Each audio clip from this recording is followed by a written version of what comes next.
जय Hind and welcome to Study Battle. हम लोग देख रहे हैं आज यूथ पब्लिकेशन का बहुत ही फेमस बुक है और आरआरबी एनटीपीसी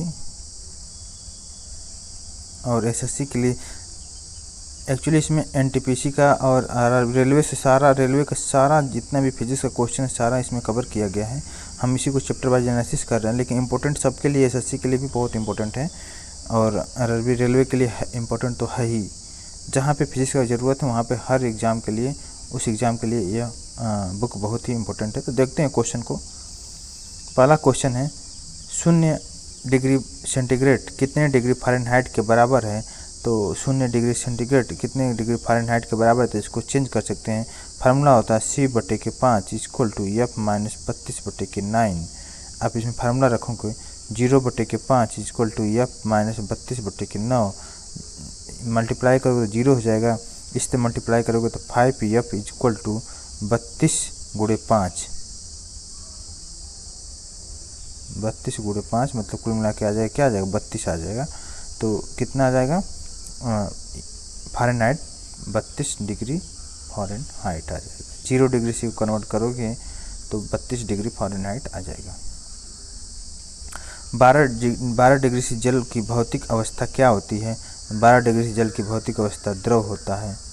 ठीक है, -200 डिग्री सेल्सियस पर फ़ारेनहाइट को चेंज करना है तो आप इसको चेंज कर सकते हैं। C/5 = F - 32/9। C की जगह 200 रख दो और इसको हल करो, -200 इसको हल करोगे तो वैल्यू आ जाएगा। पानी का हिमांक बिंदु कितना। पानी का हिमांक बिंदु 32 डिग्री फ़ारेनहाइट या 0 डिग्री C। ठीक है, -273.16 डिग्री तापमान इसमें किसके बराबर है। तो -273.15 डिग्री C 0 डिग्री केल्विन के बराबर है। और 273 परम शून्य ताप का मान 0 केल्विन या -273.15 डिग्री C होता है। इसको आप दिमाग में बैठाए रहिए। ठीक है, परम शून्य किसको दर्शाता है। परम शून्य जो है -0 से लेकर 273 डिग्री C से कम को दर्शाता है। देखते हैं क्रायोजेनिक किसको दर्शाता है। क्रायोजेनिक कम तापमान को क्रायोजेनिक कम तापमान को दर्शाता है। निम्न ताप की भौतिक की वह शाखा जिसमें अत्यधिक निम्न ताप 0 डिग्री C से लेकर -173 डिग्री C से नीचे के तापमान का अध्ययन किया जाता है।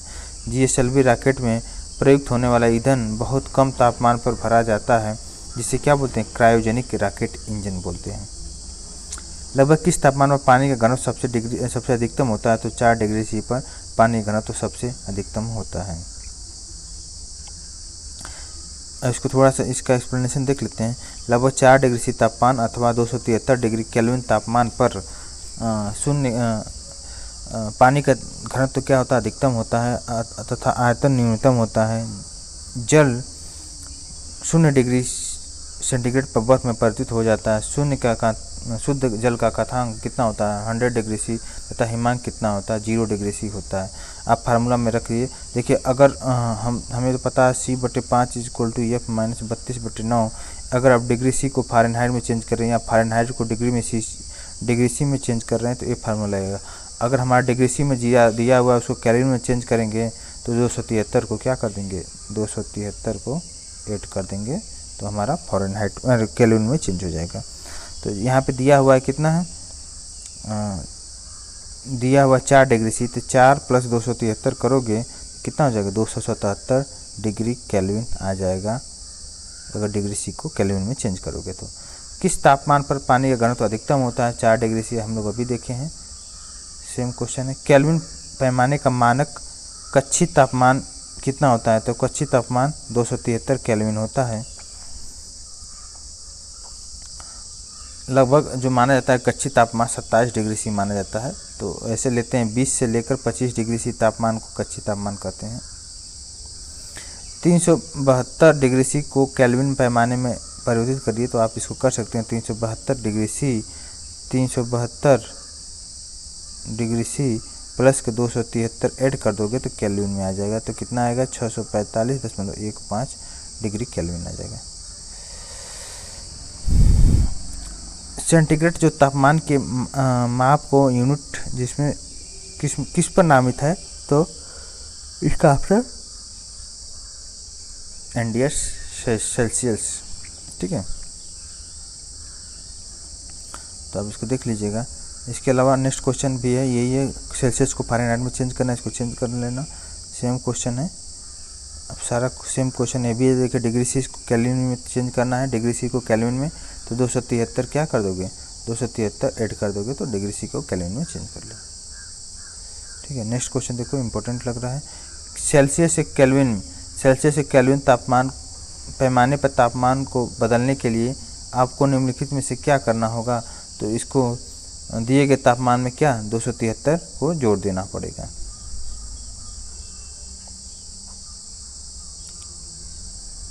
ठीक है, उस तापमान का मान कितना होगा जो मानव शरीर में सामान्य माना जाता है, 98.6 डिग्री फ़ारेनहाइट। मानव शरीर के सामान्य तापमान माना जाता है 98.6 फ़ारेनहाइट को मानव शरीर का सामान्य तापमान माना जाता है। 273 केल्विन का मान होता है 0 डिग्री सी। सेम क्वेश्चन है, नेक्स्ट देखते हैं।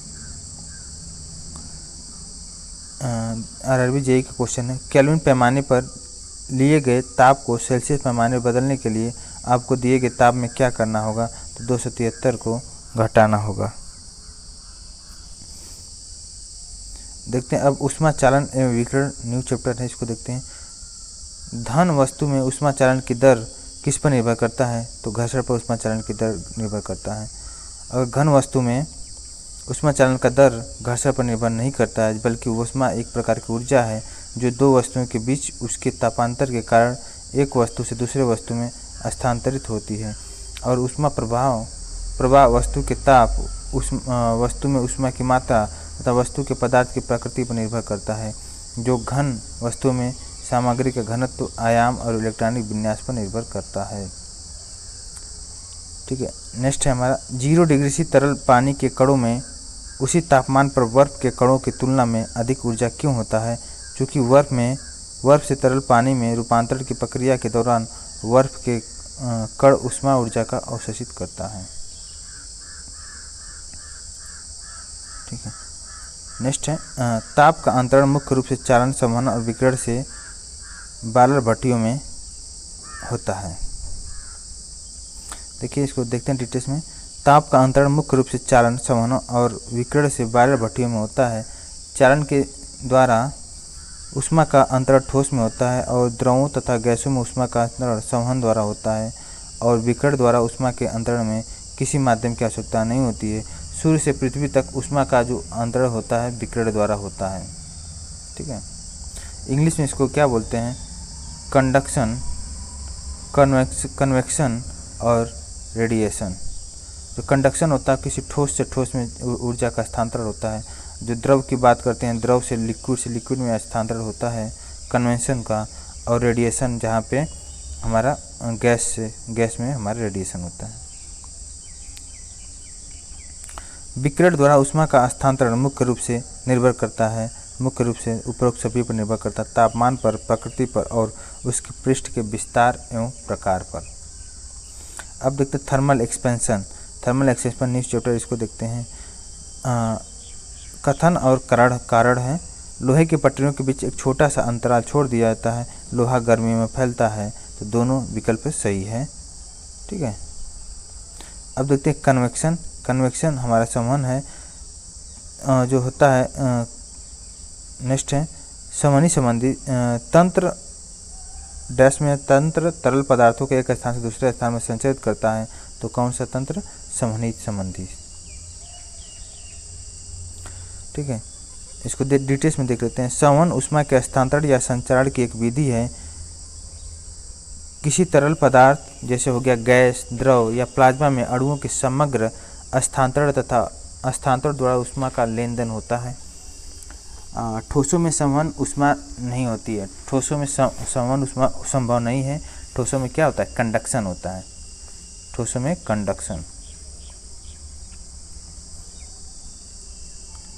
कंडक्शन ठोसों में होता है। ठीक है, और तरल में, तरल पदार्थों में संवहन होता है, जिसे इंग्लिश में बोलते हैं कन्वेक्शन। नेक्स्ट क्वेश्चन है,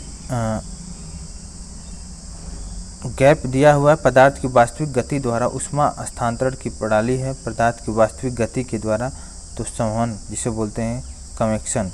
कन्वेक्शन उष्मा के स्थानांतरण या संचरण की एक विधि है, जैसे पदार्थ में गैस हो गया, द्रव हो गया, प्लाज्मा में अणुओं के समग्र स्थानांतरण या गति द्वारा उष्मा का संचरण होता है।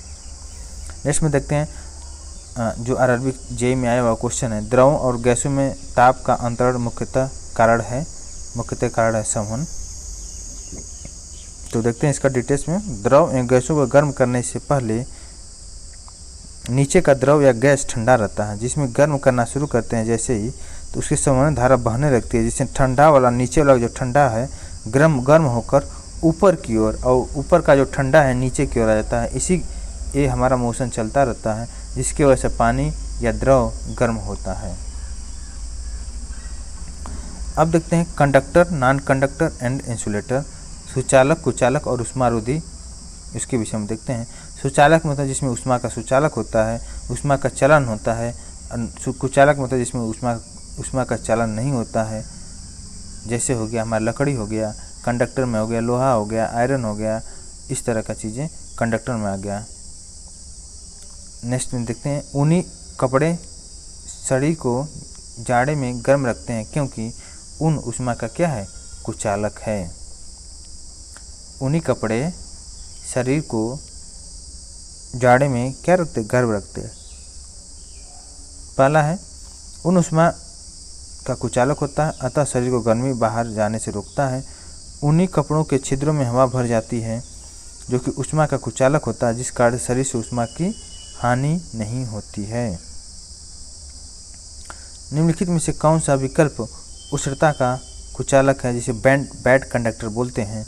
तो लकड़ी हो गया, लकड़ी इसका राइट आंसर है। लकड़ी उष्मा का कुचालक है, जिसे बैड कंडक्टर बोलते हैं, और विद्युत रोधी है। ठीक है, वे पदार्थ होते हैं जो तुलनात्मक रूप से विद्युत धारा या उष्मा के प्रवाह का क्या करते हैं, विरोध करते हैं, जिनमें से होकर समान परिस्थिति में बहुत कम धारा या उष्मा प्रभावित होती है। जैसे सूखी लकड़ी हो गया, बैकेलाइट हो गया, एस्बेस्टस हो गया, चीनी मिट्टी हो गया, कागज हो गया, ये आदि क्या उष्मा के कुचालक हैं। अब देखते हैं बोरोसिलिकेट ग्लास का बर्तन का माइक्रोवेव ओवन में प्रयोग किया जाता है, क्योंकि यह अत्यधिक उष्मा का प्रतिरोधी है। निम्नलिखित में से विद्युत का काफ़ी अच्छा चालक कौन सा है? काफ़ी अच्छा चालक ग्रेफाइट है। ग्रेफाइट विद्युत का अच्छा चालक है। ग्रेफाइट अधातु होती है, जिसे इसके अपवादात्मक गुण इसकी विशिष्ट संरचना के कारण होते हैं। इसके प्रत्येक परमाणु का चौथा संयोजी इलेक्ट्रॉन अलग अलग परतों के मध्य उपस्थित होता है। यही मुक्त इलेक्ट्रॉन ग्रेफाइट को विद्युत का सर्वोत्तम चालक बनाते हैं। किसी वस्तु पदार्थ में किसकी उपस्थिति के कारण यह विद्युत का सुचालक बनता है? तो ऑप्शन नंबर सी, जिसे बोलते हैं इलेक्ट्रॉन। किसी पदार्थ में इलेक्ट्रॉन की उपस्थिति के कारण यह विद्युत का सुचालक बनता है। किसी चालक का विशिष्ट प्रतिरोध चालक पदार्थ बने एकांक लंबाई एवं एकांक अनुप्रस्थ काट के क्षेत्रफल वाले तार के प्रतिरोध के बराबर होता है। सबसे कम विशिष्ट प्रतिरोध चांदी का होता है, इसलिए चांदी विद्युत का सबसे अच्छा चालक है। निम्नलिखित में से कौन सा विद्युत का सुचालक नहीं है? तो विद्युत का सुचालक चीनी मिट्टी के बर्तन नहीं है। चीनी मिट्टी विद्युत का सुचालक नहीं है। इसका रासायनिक नाम है Al2O3 2SiO2 2H2O। चीनी मिट्टी का उपयोग बर्तन, प्याले, कटोरी, थाली, अस्पताल में काम आने वाले सामान हो गया, बिजली के इंसुलेटर, मोटर गाड़ियों के प्लग और तापसा ईंटें इत्यादि बनाने में होता है। निम्नलिखित में से कौन सा विद्युत आवेश का सुचालक है? तो विद्युत आवेश का सुचालक है तांबा। जिन पदार्थों से होकर विद्युत आवेश सरलता से प्रभावित होता है उसे क्या बोलते हैं? उन्हें चालक या कंडक्टर बोलते हैं, जैसे चांदी, तांबा, एल्युमिनियम आदि। जिन पदार्थों से होकर विद्युत आवेश का प्रभाव नहीं होता है उन्हें क्या बोलते हैं? अचालक या नॉन कंडक्टर कहते हैं, जैसे लकड़ी, रबड़, कागज आदि।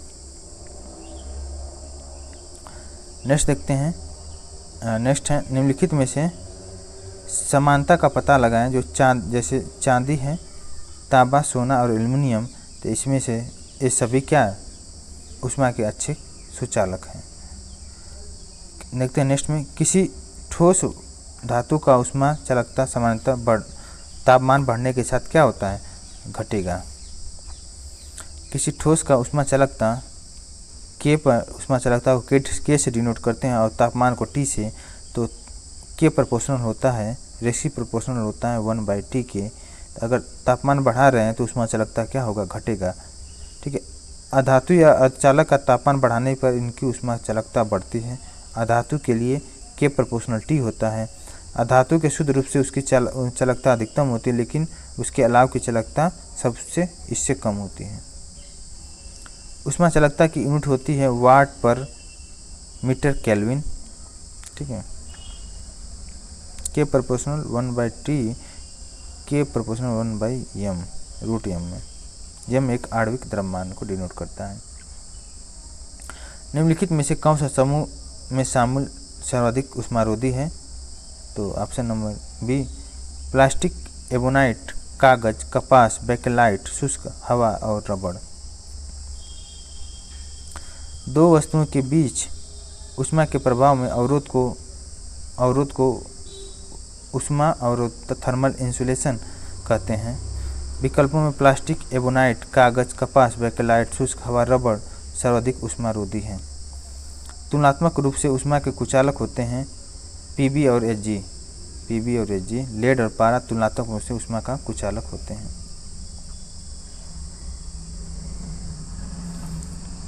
निम्नलिखित में से कौन सा प्रतिरोधक एक ऊष्मा संवेदनशील प्रतिरोध के रूप में जाना जाता है,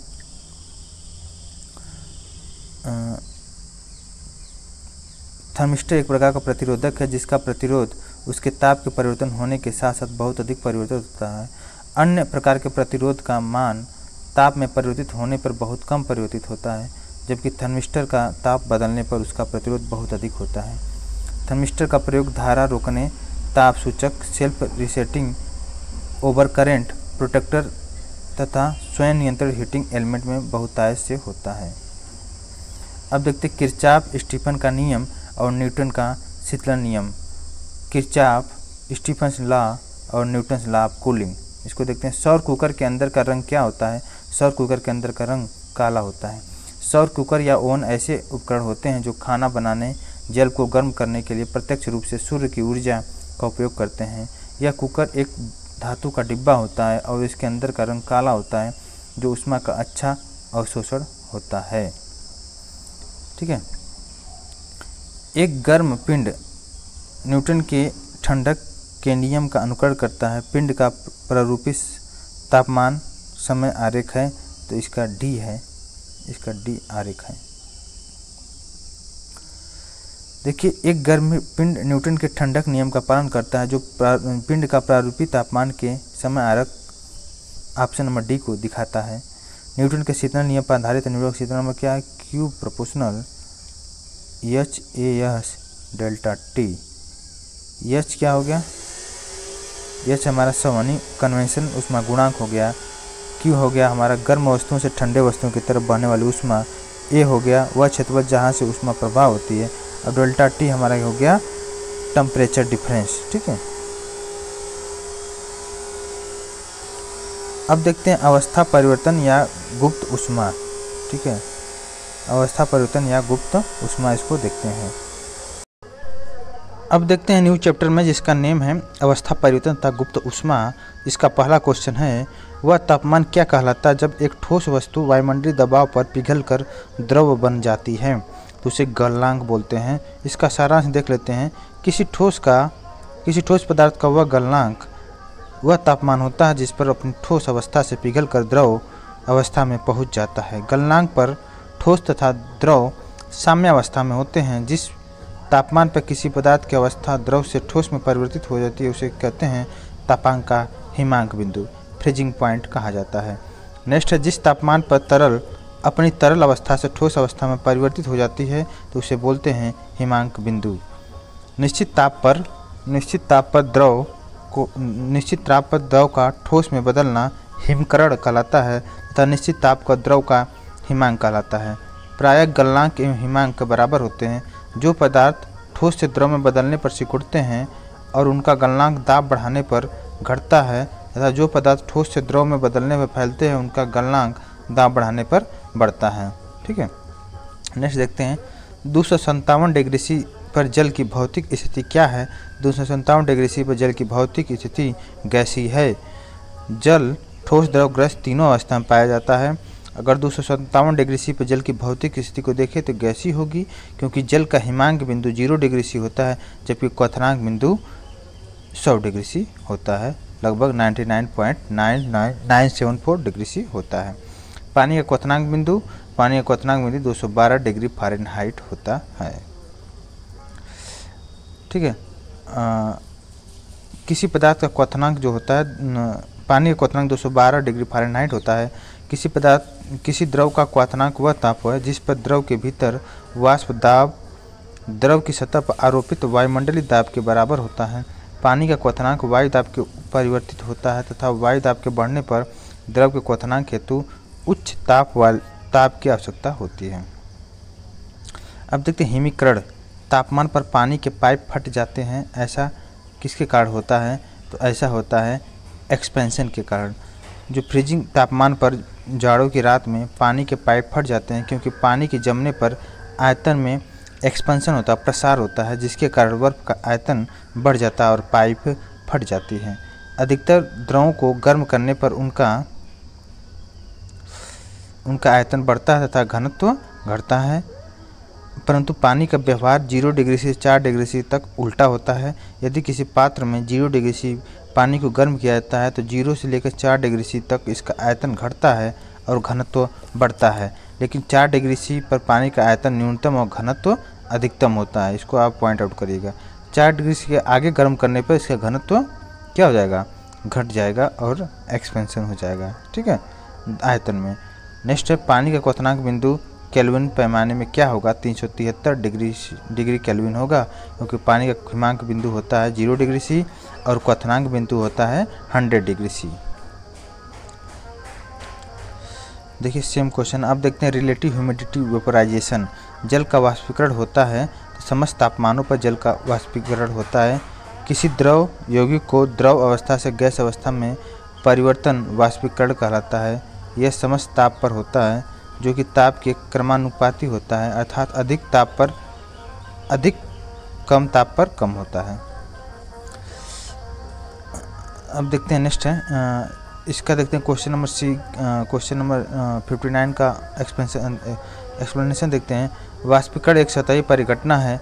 वाष्पीकरण में यौगिक द्रव अवस्था से गैस अवस्था में परिवर्तित होता है। जल की वाष्पीकरण की क्रिया प्रत्येक ताप पर होती है। मिट्टी के बर्तन में रखा जल गर्मियों में भी किसके कारण ठंडा होता है? तो ऑप्शन नंबर डी, वाष्पन के कारण। वाष्पन की प्रक्रिया के कारण मिट्टी के बर्तन में रखा गर्मियों में ठंडा हो जाता है, क्योंकि मिट्टी के घड़े में छोटे छोटे छिद्र होते हैं, जिसे बोलते हैं रंध्रावकाश, जिनसे होकर घड़े का पानी वाष्पित होकर उड़ जाता है। फलस्वरूप घड़े के अंदर का तापमान कम हो जाता है। वाष्पीकरण की यह प्रक्रिया गर्मी में अच्छे प्रकार से होती है। रेफ्रिजरेटर आजकल लगाते हैं लोग एसी। रेफ्रिजरेटर निम्नलिखित में से किस सिद्धांत पर काम करता है? तो वाष्पीकरण सिद्धांत पर काम करता है, जो आरआरबी एनटीपीसी की 2016 में आ चुका है।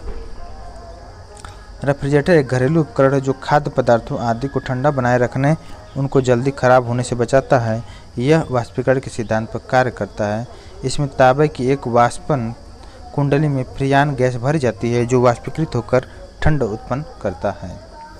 नेक्स्ट देखते हैं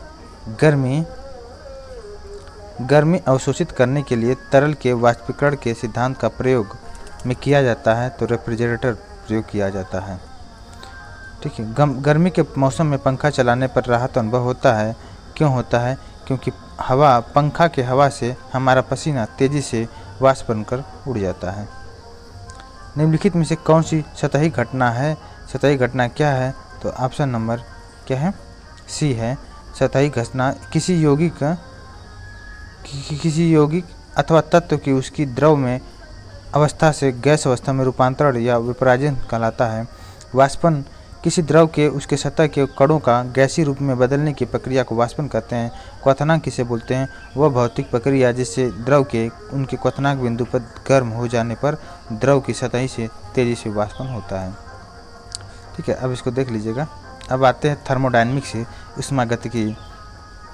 निम्नलिखित में से कौन सा वैद्युत उपकरण जूल के तापन नियम पर आधारित है? तो ऑप्शन नंबर डी, वैद्युत प्लग एवं स्विच।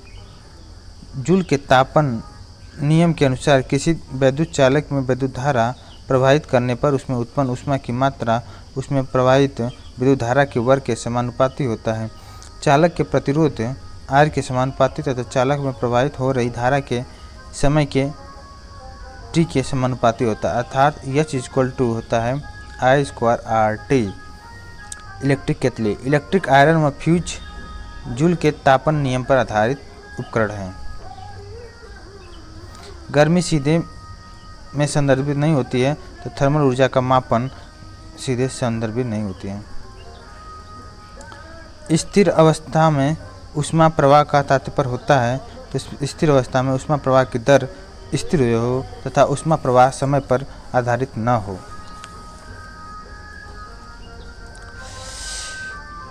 स्थिर अवस्था में ऊष्मा प्रवाह का तात्पर्य होता है कि ऊष्मा प्रवाह की दर स्थिर हो या ऊष्मा प्रवाह समय पर आधारित न हो। स्टेडी फ्लो में द्रव के किसी बिंदु से गुजरने वाले कणों के विभिन्न गुण जैसे गति, दाब, घनत्व, तापमान आदि समय के साथ नहीं बदलते हैं। अब अगर हम बात करें अनस्टेडी फ्लो में, तो अनस्टेडी फ्लो में द्रव के किसी बिंदु से गुजरने पर या गुजरने वाले कणों का कोई भी गुण समय के साथ बदल जाता है, तो उसे क्या बोलते हैं? Unsteady flow. अनस्टेडी फ्लो में क्या होता है? जिसकी भी जो भी प्रॉपर्टी होगी उस द्रव का किसी भी समय मतलब किसी भी उस बिंदु से गुजरने पर बदलता नहीं है। ऊष्मागतिकी का शून्यवान नियम क्या बताता है? तो ऊष्मागतिकी का शून्यवान नियम ये बताता है, जब दो प्रणाली तीसरी प्रणाली के साथ संतुलन अवस्था में हो तो एक दूसरे के साथ ऊष्मा संतुलन में होती है। मान लो कोई एक पिंड A है, कोई B पिंड B है, अगर इन दोनों के कॉम्बिनेशन में एक तीसरा पिंड C आ गया तो ऊष्मा संतुलन मतलब ऊष्मा का हस्तांतरण A से B, B से C और A से C मतलब तीनों जगह एक फ्लो में होगा। देखिए, ऊष्मागतिकी का शून्य नियम यह है, बताता है कि जब दो प्रणालियाँ किसी तीसरी प्रणाली के साथ ऊष्मा संतुलन में होता है तो वे एक दूसरे के साथ ऊष्मा संतुलन में होते हैं।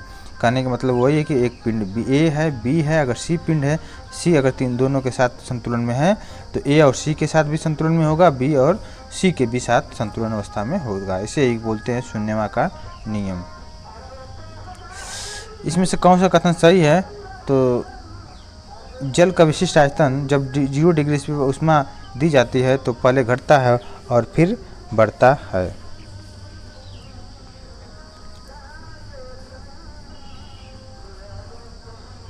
नेक्स्ट क्वेश्चन देखते हैं। ब्रह्मांड की एंट्रॉपी की प्रवृत्ति होती है। ब्रह्मांड की एंट्रॉपी की प्रवृत्ति अधिकतम होती है।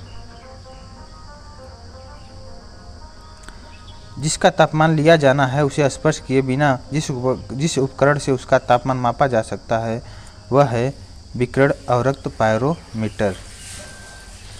विकिरण अवरक्त पायरोमीटर रिमोट सेंसिंग प्रकार का है थर्मोमीटर होता है जो सतहों पर ताप मापने के काम आता है। आजकल विभिन्न प्रकार के पायरोमीटर उपलब्ध है। यह दूर से ही किसी गर्म सतह से उत्सर्जित ऊष्मीय विकिरण के स्पेक्ट्रम से सतह का ताप ज्ञात कर लेता है। एक ऊष्मागतिक प्रणाली में ऊष्मा संतुलन तब प्राप्त किया जाता है जब दो पिंड समान तापमान तक पहुंचता है।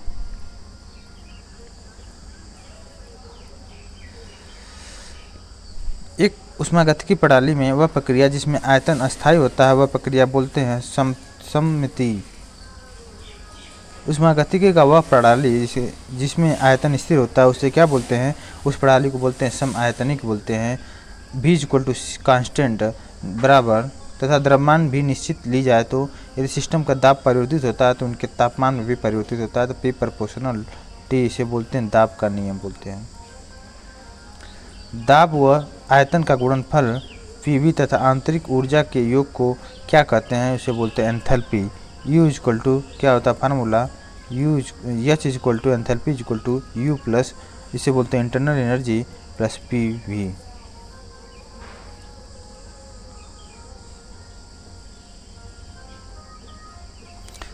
देखते हैं जो उष्णता हीट से संबंधित भौतिक विज्ञान की वह शाखा के क्या बोलते हैं, उसे बोलते हैं थर्मोडायनेमिक्स।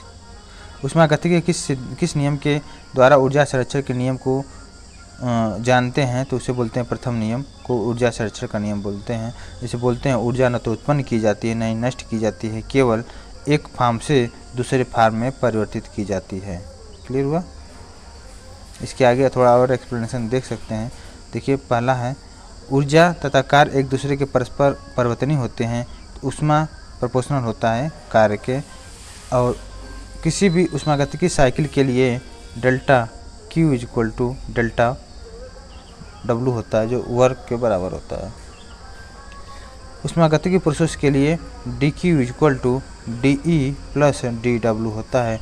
अगर आइसोलेटेड है, कोई बॉडी आइसोलेटेड है, टेम्परेचर का मतलब ऊष्मा का ह्रास नहीं हो रहा, तो dE इक्वल टू 0 हो जाएगा। PMOM कथन तथा PMON फर्स्ट बनाना असंभव होता है। ऑप्शन में दिया है इसमें, तो यहाँ पे रहेगा थर्मोस्टेट। थर्मोस्टेट का प्रयोग स्वचालित हीटिंग उपकरणों में तापमान को नियंत्रित करने के लिए किया जाता है। एक आदर्श गैस समीकरण के लिए एंथैल्पी में परिवर्तन डेल्टा H क्या होगा? यदि परिवर्तन डेल्टा T की दिया गया हो तो क्या होगा इसमें? तो एंथैल्पी होगा CP delta T। Enthalpy equal to क्या होता है? आंतरिक ऊर्जा प्लस किया गया कार्य, इसको क्या बोलते हैं? DH equal to DU plus PdV। ठीक है, या H equal to U plus PV। तो हमारा क्या दिया है? H equal to U plus PV, PV equal to RT रखेंगे तो H equal to U plus RT हो जाएगा। H equal to U plus RT हो जाएगा। DH इसका DH में करेंगे तो DH DU प्लस RDT हो जाएगा। DH equal to DU equal to क्या हो जाएगा? CB DT हो जाएगा, प्लस DT RDT, DT को DT रहने दो, R को चेंज करोगे तो क्या होता है? जैसे CP minus CB equal to R होता है, तो R को लिख सकते हो CP माइनस CB। तो DH equal to CB DT plus के CP DT minus CB DT। CB DT से CB DT कैंसिल आउट हो गया, तो DT इक्वल टू क्या? DH इक्वल टू क्या हो गया? CP delta T। ठीक है। ऊष्मा संतुलन क्या है? तो ऊष्मा से उत्सर्जित ऊष्मा और पृथ्वी द्वारा अवशोषित आपतित ऊष्मा के बीच संतुलन। ये गलत है। दूसरा ऑप्शन सौर विकिरण, ये भी गलत है। तीसरा ऑप्शन सही है, जिसका नाम है पृथ्वी द्वारा अवशोषित आपतित ऊष्मा विकिरण के रूप में बाहर आने जाने वाली ऊष्मा के बीच संतुलन। तो ये रहा चैप्टर। ठीक है, एक बार हम ऊष्मागतिकी के चारों नियम को देखते हैं। शून्य, फर्स्ट, सेकंड और थर्ड नियम को एक बार देख लेते हैं। तो शून्य नियम है ऊष्मा संतुलन नियम पर आधारित होता है, जो तापमान को परिभाषित करता है। प्रथम नियम ऊर्जा संरक्षण पर आधारित होता है तथा आंतरिक ऊर्जा को परिभाषित करता है, तथा द्वितीय नियम एंट्रापी से संबंधित होता है तथा एंट्रापी को परिभाषित करता है। ऊष्मा ऊर्जा के प्रवाह की दिशा को बताता है। तीसरा नियम जो है यह भी एंट्रापी से संबंधित है, यह परस्परम शून्य ताप पर एंट्रापी को परिभाषित करता है। अब देखेंगे चैप्टर नंबर 6 को, जिसका नाम है तरंग। इसको नेक्स्ट चैप्टर में देखेंगे। अभी के लिए बस इतना है। Thank you so much.